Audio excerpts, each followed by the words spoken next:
ಓಂ ಅತ ನಿತ್ಯೋ ನಾರಾಯಣಃ ಬ್ರಹ್ಮ ನಾರಾಯಣಃ ಶಿವಶ್ಚ ನಾರಾಯಣಃ ಶಕ್ರಶ್ಚ ನಾರಾಯಣಃ ದ್ಯಾವಾ ಪೃಥಿವ್ಯೌಶ್ಚ ನಾರಾಯಣಃ ಕಾಲಶ್ಚ ನಾರಾಯಣಃ ದಿಶಶ್ಚ ನಾರಾಯಣಃ ಊರ್ಧ್ವಶ್ಚ ನಾರಾಯಣಃ ಅಧಶ್ಚ ನಾರಾಯಣಃ ಅಂತರ್ಬಹಿಶ್ಚ ನಾರಾಯಣಃ ನಾರಾಯಣ ಏವೇದಗಂ ಸರ್ವಂ ಯದ್ಭೂತಂ ಯಚ್ಚ ಭವ್ಯಂ ನಿಷ್ಕಲೋ ನಿರಂಜನೋ ನಿರ್ವಿಕಲ್ಪೋ ನಿರಾಖ್ಯಾತ ಶುದ್ಧೋ ದೇವ ಏಕೋ ನಾರಾಯಣಃ. ನಿರ್ವಿಕಲ್ಪೋ ನಿರಾಖ್ಯಾತೋ ಶುದ್ಧೋ ದೇವ ಏಕೋ ನಾರಾಯಣಃ. ಈಗ ನಾರಾಯಣನ ವರ್ಣನೆಯನ್ನು ನೋಡಿದ್ರೆ ಅತನಿತ್ಯ ನಾರಾಯಣ, ಬ್ರಹ್ಮ ನಾರಾಯಣ, ಶಿವಶ್ಚ ನಾರಾಯಣ. ಹಾಗಿದ್ರೆ ನಾರಾಯಣ ಅಂದರೆ ಏನು?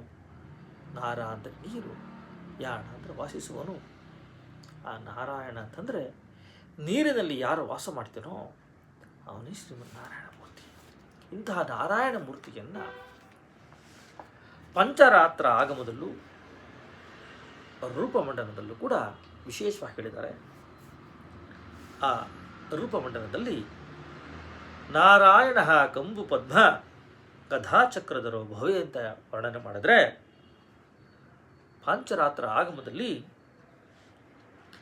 ನಾರಾಯಣೋ ಘನಶ್ಯಾಮ ಪದ್ಮಶಂಕ ಗಧಾ ವಿಭೃತು ಅಂತ ಹೇಳಿ ಅವರನ್ನು ವರ್ಣನೆಯನ್ನು ಮಾಡಿ, ಮೇಘದಂತೆ ಕಪ್ಪು ಮೈಕಾಂತಿಯಿಂದ ಇರುವ ಶ್ರೀಮನ್ನಾರಾಯಣ ಮೂರ್ತಿ ಬಂಗಾರದಂಥ ಹಳದಿ ವಸ್ತ್ರಗಳನ್ನು ಹಾಕ್ಕೊಂಡಿದ್ದಾನೆ ಅಂತ.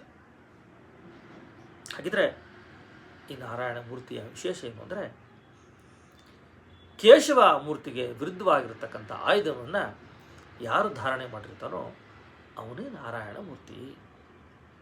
ಹಾಗಿದ್ರೆ ನಾರಾಯಣನಿಗೆ 4 ಬಾಹುಗಳು, ಚತುರ್ಬಾಹುಗಳು, ಚತುರ್ಹಸ್ತ, 4 ಆಯುಧಗಳು, ಶಂಕುಚಕ್ರ ಗದಾಪದ್ಮ.